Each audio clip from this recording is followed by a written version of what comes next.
Juga ada. Iki mang wis dipesen jong e. Ana apa? Apa pesene Mas? Kebelet kawin. Sapa sing mesen? Ngantene ngono. Ngantene apa ngantene?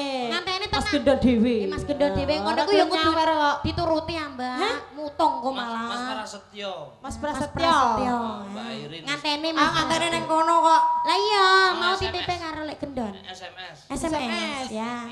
Ya wes, yo langsung diaturi ada kebelet kawin dados yo Mas Gendon iki kebelet kawin lah. Iya. Grimis kebelet kawin wo. Ah, tenane. Hei. Sesuk pulang kampung. Wahyu mangga. Spesial ngagem teman kekalih ya sayang ya. Oke.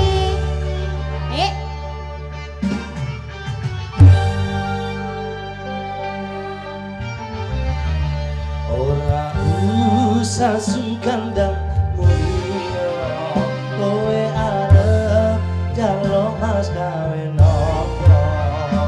Ile omah apa Rajamaya, inten apa mutiara, yen perlu rangka lan nyawa, demi kowe aku lila, sing penting aku mbok trima. Yen pancen kuwi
ada beras kan jaluk sarapan. Ngelamar karo bapak galeng. Ngono. Metal ya, Mas. Ayo. Hei. Ya. Yo, seka-seka sek. Wahyu Manggala bergoyang. RHS Production. Asal-uling. Jana. Apa sayang?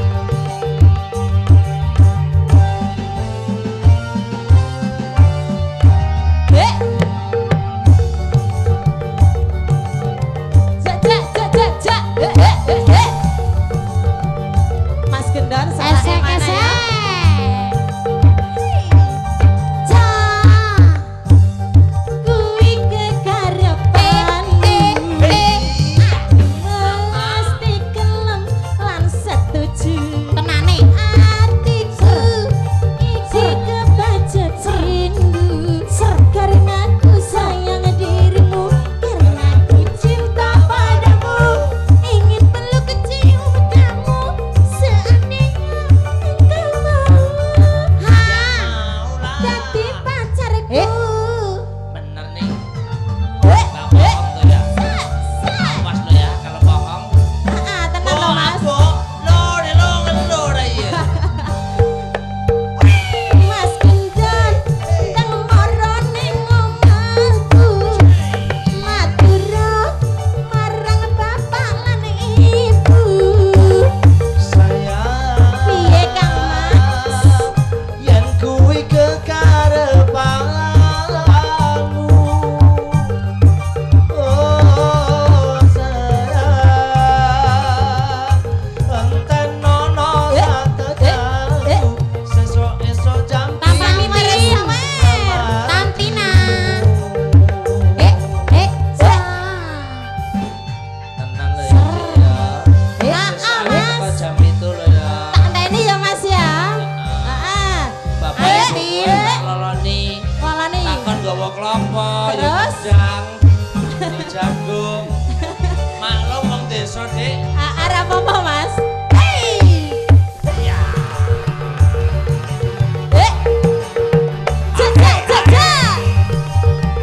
Sawer. Asal-uling. Asoy.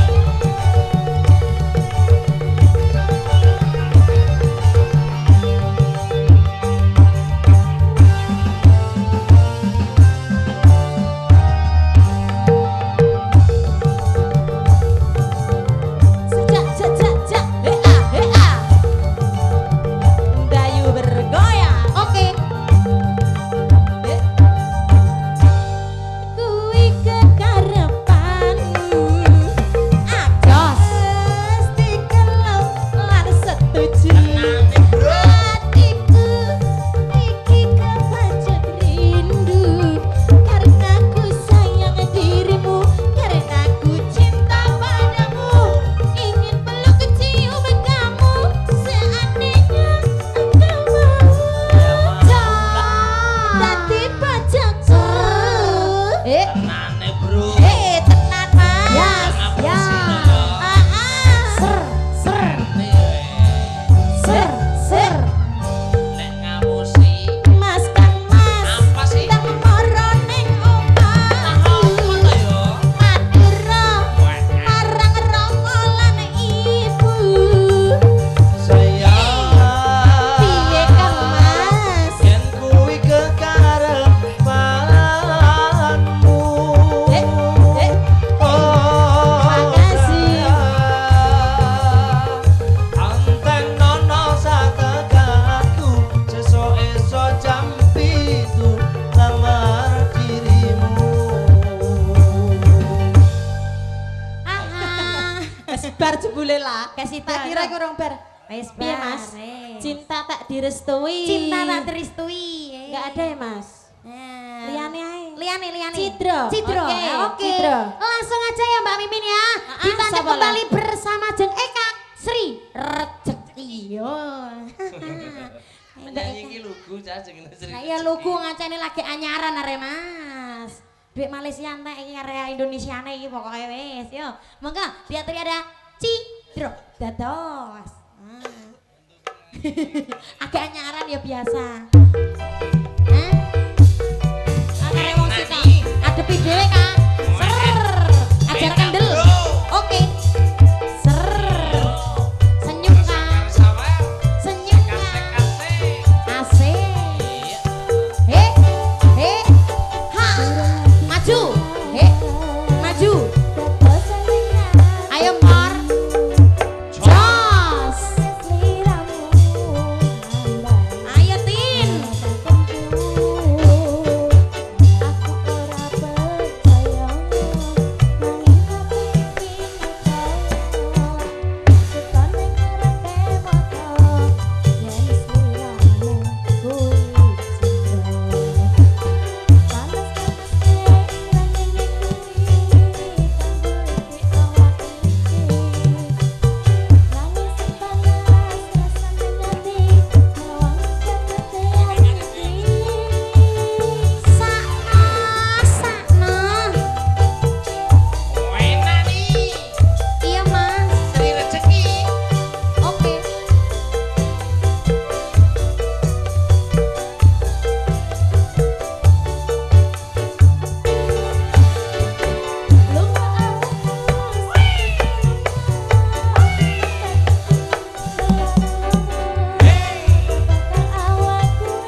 coretan barang ini kok saya. Ini duwe Arab iki, Del. Duwe ndi? Ketara rek tulisane Arab ngene. Arab duwe Arab ngono berarti ya. Iya, kandhani kok ora ya, Del. Ora gobloke iku lho yo. 500 realis. Apa iku? Ela. Piye? Nek ngomong gak usah yang mengandung R. Ngono. Lah kenapa nek ngono, Ada Rumah yang- sama aku ora iso muni ngono. Ada yang alergi. Iya. Alergi. Saiki ngene ya, Sak ya. Piye? Gandeng wektune ya wis lama awake dhewe dolanan terus. Jek. Saiki diaturi bonus sepisannya sekarang Ranti Gusti Putri ya sayang ya. Heeh. Iya yo, wis. Diaturi ada permintaan tadi ada TKW ya sayang yo. Iya. Monggo Mas takjak merantau ning ngadu. Ngadu. Tak nututi ya Mas nganten mau merantaunya ning nggone Malaysia, Sek. Tak Iya. nututi yuk, monggo. Diaturi ada TKW. Dados, iki mau saka Mas apa, Sek? Mas Encep ngono mbok sapa, Mas? Tadi kan TKW-nya Putra. Tadi kan TKW-nya Putra sama Bang Gendor. Iya. Untuk yang sekarang TKW-nya Putri. Ya, kayak ku ya. Cewek. Ngono ya Bareng wis. bersama Gedel. Oke, gedel duel. Dedel iku Gedel duel. Gedel duel. Duel tuh maksudnya lagunya duel. Duel ya, monggo. Diatri ada iku jenenge duet. Yo. Monggo, diatri ada TKW. Monggo Gusti Putri dados. Ya. RHS. Ser. Kluwer. Ye.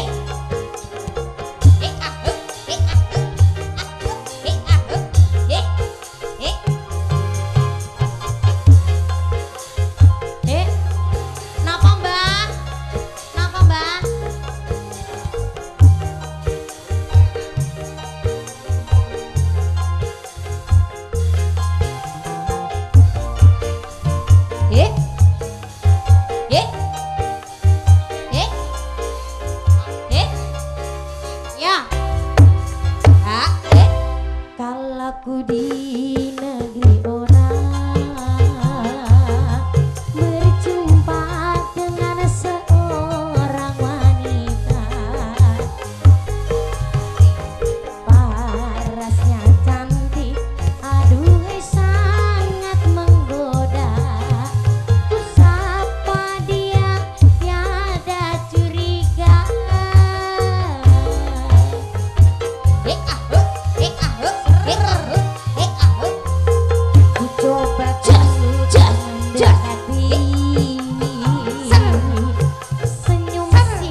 baduk mendekati senyum simpul nyata menaruh benci berbasa-basi mengenalkan dirinya dia TKW cantik jelita dia TKW cantik jelita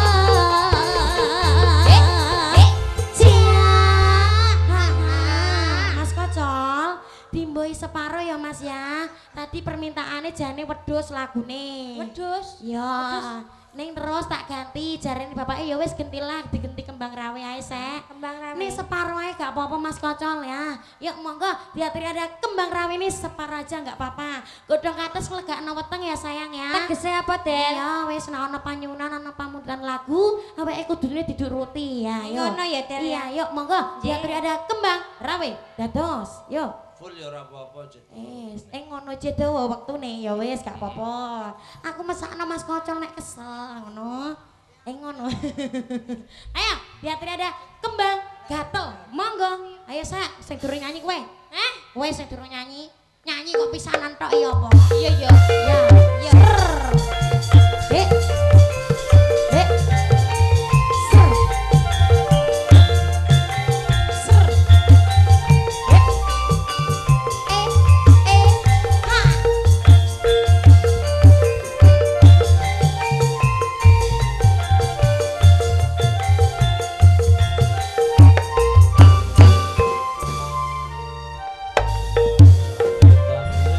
Ceritane wong seneng tunggal sak bale.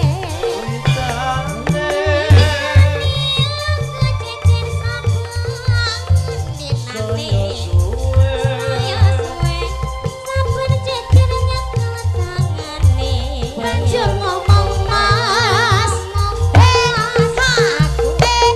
Aku kowe Ceritane ceritane wong seneng kancane dhewe Mas.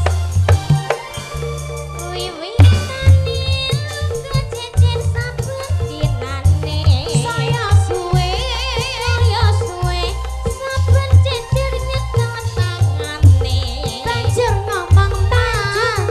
ngomong aku tresno kowe kembang kenong atiku digawe lara kembang marati jo gawe larane ngati kembang kecubuk agawe atiku bingung kembange mawon tresnaku wis katon buyar mula wong tresna ora kena kesembrono ora becik nanggone para wanita kembange gawe iki mari basane tinimbang rame luwih becik ditinggalke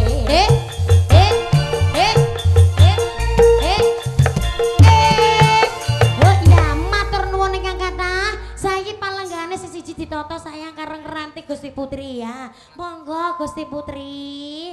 Jeneng Monggo Gusti Putri Srikatan, monggo Gusti Putri Galate. Ayo kok koyo jenenge manuk to. Ah. Mboten.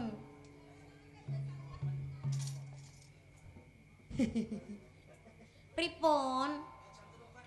Nggih, kula niku saya, Ndara. Kados ngaten, ngestakaken dawuh, Ndara. Ayo ayo. Engko sik Ndara omong-omong sik aniku dereng bar. Bungkus saweran, Ndara. Sawerane tak umbruk-umbruk. Matur nuwun, nah. Wes, ya wes, ayo. Monggo, Ndara.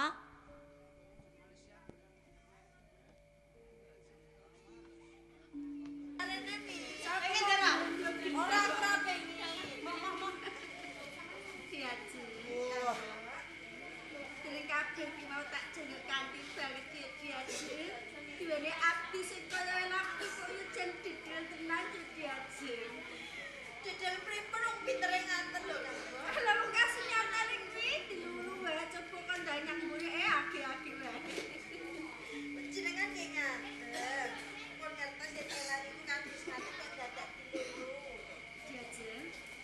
Kok dirasane ngaten ku beda karo aten sampun diajeng. Sampun jenengan rasane menapa Kang tenan diajeng dene mung tasah tetep. Pikir sing ora kepenak mung kelingan marang Kang Mas Dipati ya diajeng. Kula kok mboten. Lah kok yo ora duwe rasa babar pisan saestu lho Kang. Kula niki mboten ngrasake napa-napa. Kabeh kadang sing ora duwe rasa babar pisan lho sliramu. Lah pripun nyatane kula mboten ngrasake napa-napa diajeng. Dening ati ki mau tansah tratap kelingan marang Kang Mas Dipati. Ngeten kanan apa ki Kang Mbok? Iso mulai kowe coba to. Lah kaya penjake kok ganter-ganter ya diajeng yo.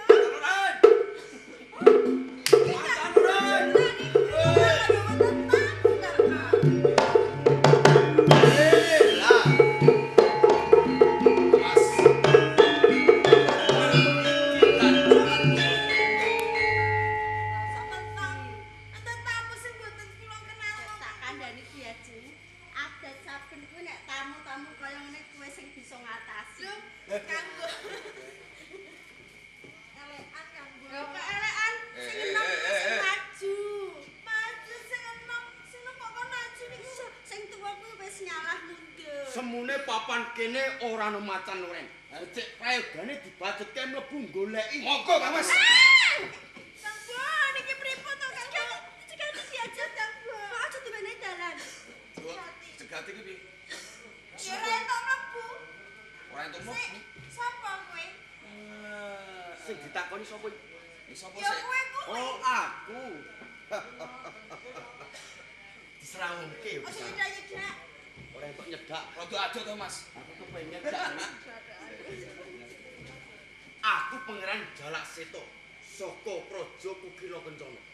Jalak seto lha sing siji kae. Aku pangeran Podang Pinoren. Odang Pinoren. Pangeran. Salah sawijining pangeran ning cacakane kok kaya ngene ya ora duwe Tratsuna ya Kang Aceh. Cacane piye? Kisanak Cahayu Sanak cahaya. gandeng aku ngandhakake. Sapa sejatine jenengku? Saiki mbok yo genti-genten. Njur sapa sejatine kowe kuwi? Aku Dewi Sri Katar. Dewi Sri Katar. Rene to Kang Bo, aku Dewi Jalak Ayu. Dewi Jalak Ayu. Iki blate ayu. Blate ayu. Kok semune gumun Kang Bo. Diajeng. Sisi kowe bareng ngerti Beda karo putri ana ing kraton Kukila Kencana, Mas.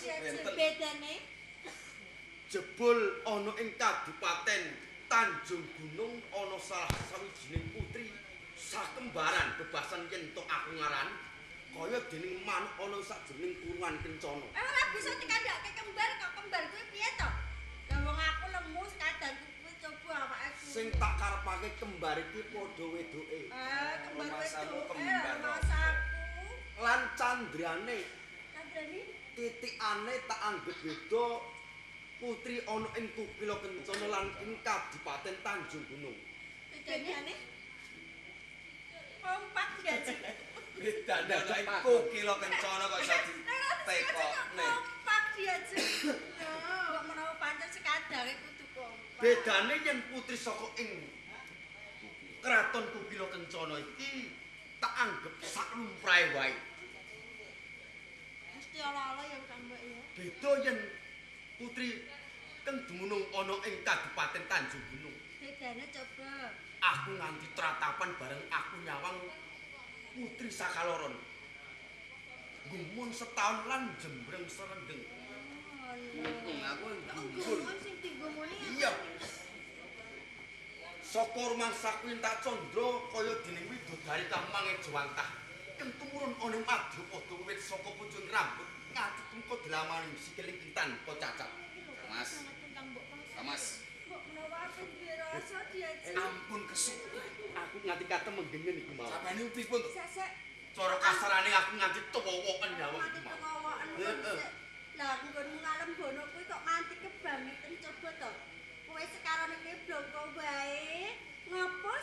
semedya ning atimu. Aja dadi atimu sadurunge. Siap. Mbok menawa tumekah ing papan kene kleru nggonku jumujuk. Ya pancen bener kleru jenengmu mlebu kuwi kleru. Dewi Gratik Ayu. Ijo. Teka ing papan kene pancen aku padu salah sawijining paungan. Pinangka ki dadi semban ana ing Kadipaten Tanjung Gunung. Pawan pikeng aran Macan Loren. Macan Loren kuwi kadang sepuh. Macan Loren ki kadang yen ngono tumiba kebenaran. Bisa pandhe sing kaya ngono? Aku njaluk kanthi banget lilaning atimu mang tuduhke ngendi condho ing kadangmu Bupati Macan Loren. Jarak sito. Dening Kang Mas Dipati Macan Loren dina iki ra mapan ana ing Kadipaten, apa meneh mapan ana ing Taman Kaputren. Aku ora ngerti tenan. Yen ngono kleru. Tak keblasung nggonku mlebu ana ing Taman Sari.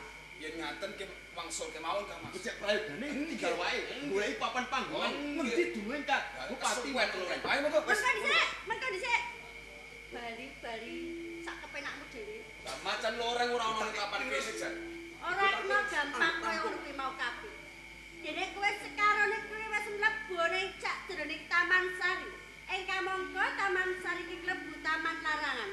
Sok sapa wae pawangan kakung kang mlebu sak jroning Taman Sari bakal entuk pidana. Monggo dhisik. Dewi Gratik Ayu. Ijo. Marang sapa kakung kang mlebu ana ing Taman Sari wis dianggep ingkang pranatan. Pancen bener. Dadi pranatane kakung sing mlebu ning Taman Sari ki Bakal entuk bakal pidana. nampa pidana. Pidana diaji. Aku sing Urung kanggen punika. Kamangka sanjabaning Taman Sari ki mah ora tulisane. Yen Taman Sari ki dianggep taman larangan. Saumpama ditulisi aku ora bakal mlebu ning taman larangan. Tanpa ana tulisane mesti wae wis ngerti pranatane ning sajroning Taman Sari ento taman iki taman papan panggonane para wanita. Dewi Gratik Ayu. Gratik Ayu wis Ayu nyaku. Ayu Dewi Srikatan. Dewi Srikatan. Dewi Srikatan. Yen pancen kowe gedhe pangapuramu sadurunge. Mbok menawa mlebu ing Taman Sari ki mung anggap keblaso. Saengga aku dianggep luput. Lumrah yen wong luput ki tundane njaluk pangapura aja Kang Diaji. Aja kanggep aku bakalan pangapura lawan kuwi. Wong luput kudu nampa pidana. Lho kuwi tetep bakal tak pidana to. Yen pancen koyo ngono, aku njaluk pengenteng-enteng kalamun aku nampa pidana. Njaluk pengenteng-enteng. Ya wis tak paring pengenteng-enteng. Nah, ngono. Dadi sakabeh kaluputanku lan kadangku. Kowe bisa ditebus wujuding bondo donya.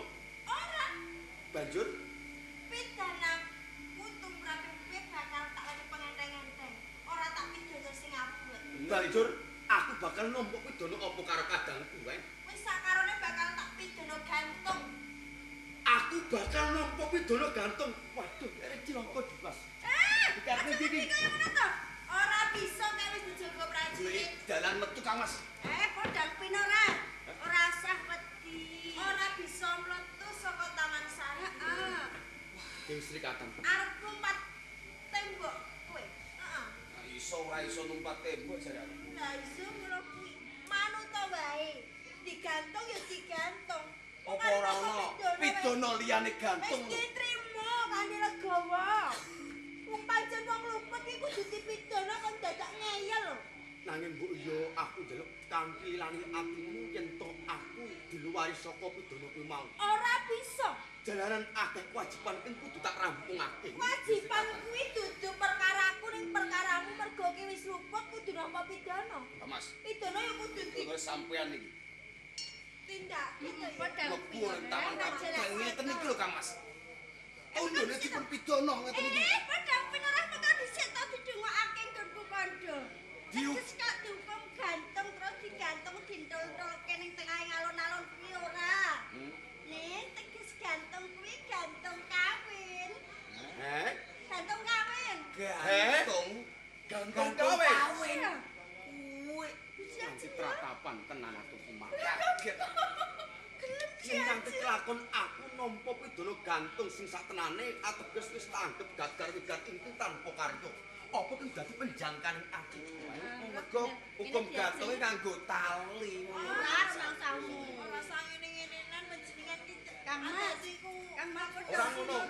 Jeneng setengah sampean tenan lho Kang Mas mulai tak jaluk. Allah seneng ora duweni rumangsa. Wis tak seneng sampean tenan lho Kang Mas. Tenan iki. Ih, monggo sampean yo tak ladeni ning mburi iki Kang Mas. Ladeni tok. Kang Mas. Kok dampi ora? Nggih Kang Mas. Dia sepi ta panjenengan pripun? Lho, nembe tepung nembe kandha yen panjenengan tresno kok njur arep ngladeni. Aja segah. Wong wedok kuwi wis wayahe ngedu iki kaya ngono kuwi. Makake wong kuwi dhewe-dhewe diajeng. Lah nek sliramu kuwi meneng terus ndresen nek kan mbok kuwi ra isin. Sing panjenengan milih sing ndi? Aku milih sing ndi. Ayo Kang Mas. Dadi ning lemur dhisik jel pripun Kang Mas? Ah, Kang Mas. Ya nek Lho, biasa nengane panjenengan membuat karo kalan kok. Gonku nyawan sepisanan iku wis kecantok. Tresnoku wis sakono kok. Iki Kang Mas. Kang Mas padha ora? Ya ya ya. Lah, dalah. Dewi Srikatan.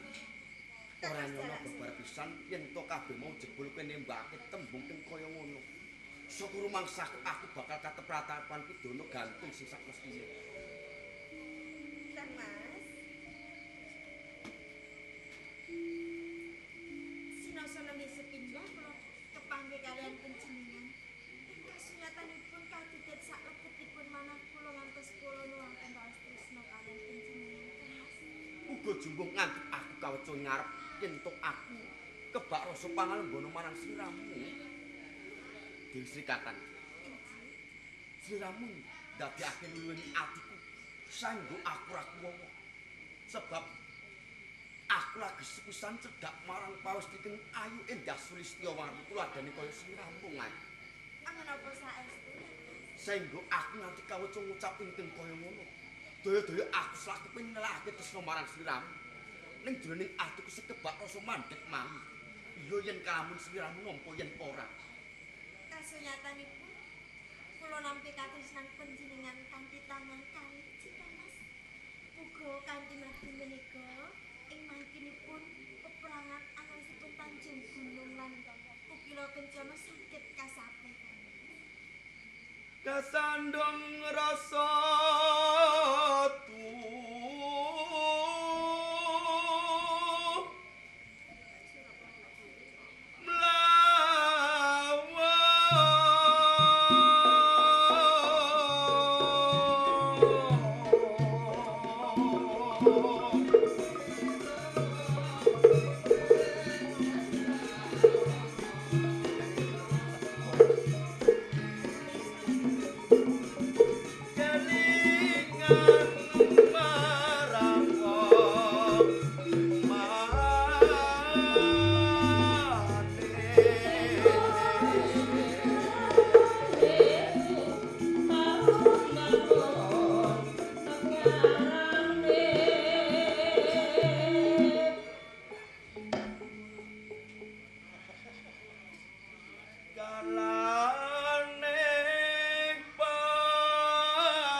salawas-lawas.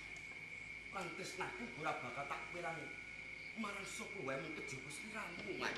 Saestu Ji Kang Mas Ki. Mila kula bakal sumpah ingkang kula tresnani Kang Mas.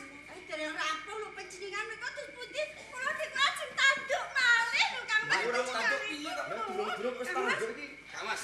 Sing kula niku. Ora ngono, sliramu mung tindak apa to? Aku bareng ngerti wong wedok sing kaya ngono kuwi. Ora ngatasi aku, Mas. Ora ngatasi piye lho panjenengan niku lho Kang Mas. Sliramu sing aneh. Diajar. Aku wae durung ngopo-ngopo kok. Kok isin-isin ora usah isin lho diajar. Ora dene saiki kuwi nek ora lomo kuwi wis ora payu diajar. Mulane ndang nyah-nyok. Iya panjenengan. Maka iki wah polahe jan rekaruan. Jas iki Kang Mas iki. Saestu Kang Mas. Apa ya cukup kaya ngono? Kodang teng. Diajar kaya piye diajar? Bisa ana kewajiban kuwi kudu dirampung aku. Iki.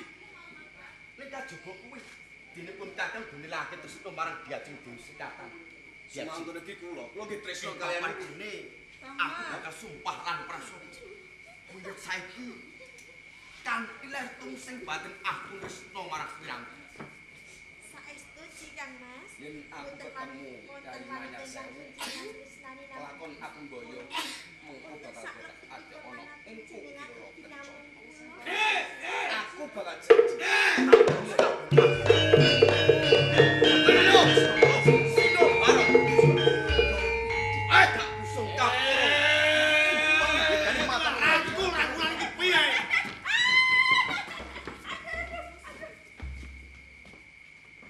Nempel kaya perangko. Karepmu iki piye karepmu, Kowe kok nempel kaya perangko rene? Ora nyono babar pisan. Jebul kabing tembung lamis samudana ing Dewi Srikatan. Kowe mau ngandhaki ento kadangmu macan oreng, ora dumunung ing Kadipaten Tanjung Gunung. Wong kowe parang dhewe saiki genah lan cetha.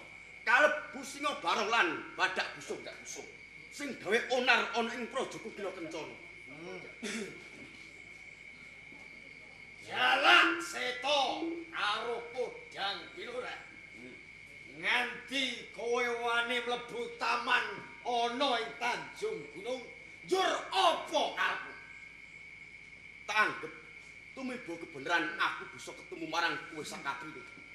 Macan loren, singa barong kalebu badak busung. Ngono apa?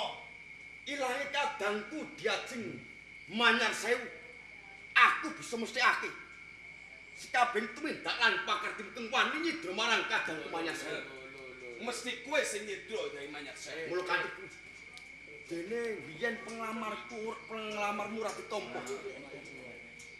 Saengga kelakon beradat marang kadangku Manyar Sewu. Saiki gawane rene bakal tak kandhek kondur ana ing Kukila Kencana. Jalak seto. Aja gampang nggonmu ngucap. Kowe ndakwa karo aku lan Kang Masku.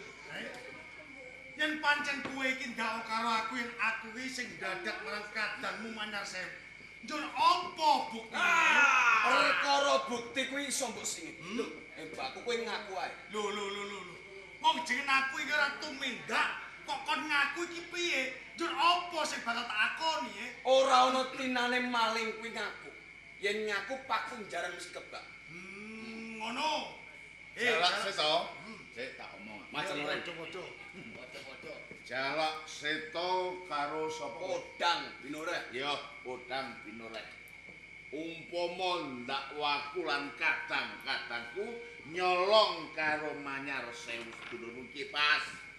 Mergo biyen aku nglamar karo sedulurmu. Nanging dadya sumurupmu. Pancen aku duwe karep nyolong karo dulurmu Manyar Sewu. Aku wis teko Taman Sari Kukila Kencana ning nyatane. Nyatane kadangmu Manyar Sewu wis ora mapan ning Taman Kukila Kencana.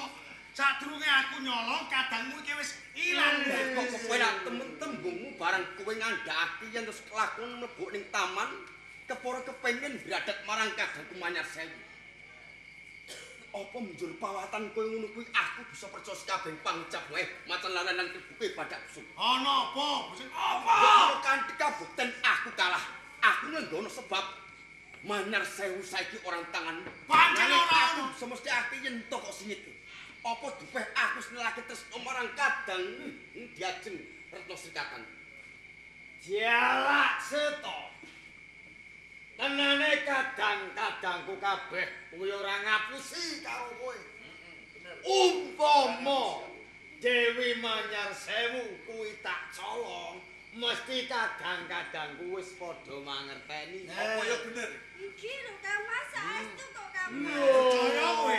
Diajeng Retno Srikatan apa Aja meneng mikir apa ora bayaran kok kuwi.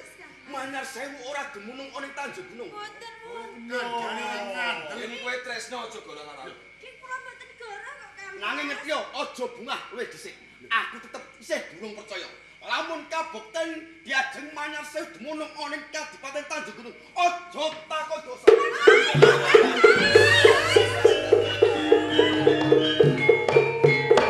Kang Mas, Iki ana apa kowe? Diajeng ana apa? gara-gara panjenengan Kang Mas jalan senten ninggalke kula Kang Mas. Perkarane iki lho apa? Aku durung genah. Tinggal kok kene ya ben wong dhewe niki dudu wong Tanjung Gunung. Wis bareng. Tresno Kang Mas. Tresno Kang Mas. Kowe seneng karo jalak seto. Adane Iki gendhen kok piye? Mongko Kang Masmu kuwi tresno karo Manyar Sewu. Mongko Manyar Sewu kuwi kadange jalak seto.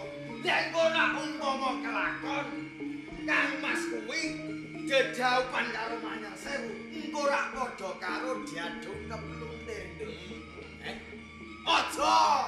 Aja kowe seneng karo jalak seto. Mengko golek ora ana saliyane jalak seto. Jawab panjenengan Kang Mas macan goreng. Piye? Mas, sekawit wau wonten pojokan mriku kok wonten tangtung-tangtung napa ki? Kok menawa kaja mergo Jajal sami lho Kang Mas. Kang Mas. Wis tau ora tantung-tantung iki swara apa? Saestu ki Kang Iya, Mas. iku tantung-tantung iki swara kendang iku lho. Mboten kok Kang Sing Mas. ditabung karo Bayus. Kang Mas sopi. Apa? Panjenengan mirsani lho Kang Mas saestu kok. Nah iki ono. Kang Mas iki saestu sama. Dhewe to. Wonten tangtung-tangtung pojokan mriku Kang Mas. Iya lho. Cih. Kendhange Bayus lho.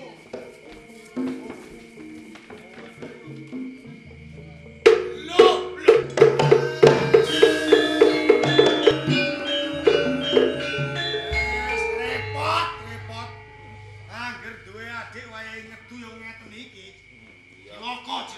ora maido wong seneng kuwi pancen larang regane. Ning pasar ora sing Ora, dasar, ora. ning toko ora didol. wong tresno kuwi bebasan.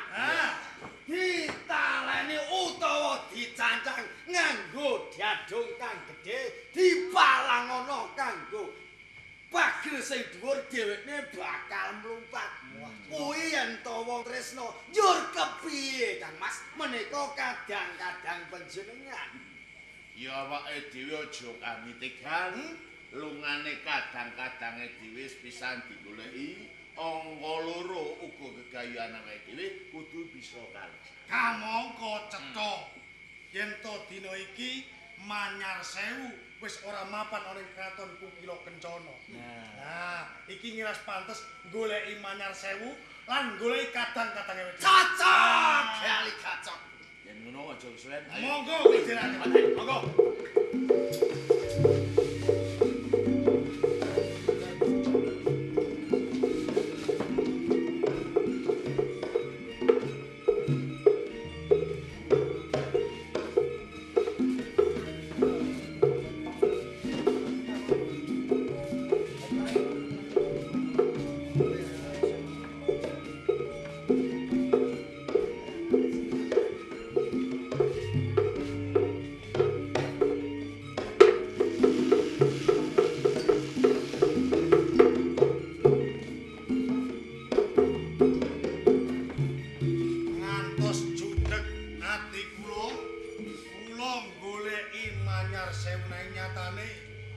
bebasan tepung gilang kula bengi kula dereng saged manggihaken kawontenanipun Manyar Sewu Kang Mas. Menika leres Kang Mas. Menapa badhe mboten kelampahan? Anggen panjenengan lan para kadang dipati ngupadi wonten pundi to tenanipun Dewi Manyar Sewu ingkang mongko bebasan. Anggen panjenengan ngupadi mudhun jurang munggah gunung. Niku kok dereng ngertos titik larinipun wonten pundi to cumondhokipun Manyar Sewu Kang Mas. Jagat kulon, jagat tetang, jagat lor, jagat kidul. Nggih, bebasan godhong mengurep dilumahno, sing nglumah dikurepno. Bebasan ning peceren tak goleki yo ora ana. Nah, ning salangan wakul-wakul tak goleki yo ora ono. ning aku percaya. Jodoh pati rejeki Gusti sing duweni. Nggih, nggih. Najan wektu dina iki urung ketemu. Nek pancen Gusti sing gelar jagat njodohake, mengko uga mesti bakal bisa. Sinaosa kaling-kaling Nah. Gunung Pitu bebasane ing mangkinipun tartamtu saged pinanggih panjenengan kalian Manyar Sewu. Mas. Panjenengan ben suwaten kok. Ono pawongan sing liwat kecil. Cinta.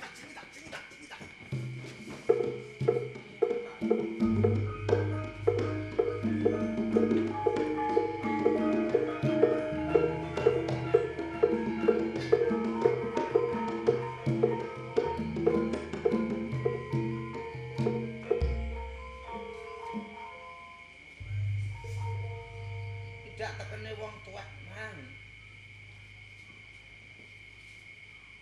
Yen ngono Ndara Manyar Sewu disingete ora adoh kok kene.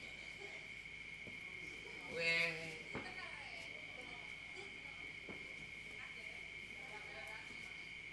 kaya lho sisih ana kae kaya ana grumbul wit sing gedhe apa kae sing karan guwa lho gebres sakota guwa gebres de Pak De lah aku pas ana guwa haji ngono berarti guwa gebres yo nek ana rejane jaman besok katelo guwa gebres ya aku kok terak Ndara Manyar Sewu cetha dilebokno ning guwa gebres tak slametno sowana ning kraton Kukila Kencana dadi ratu lupute dadi ratu dipek mantu tenang ae Ndara Putri kula sing seteka oke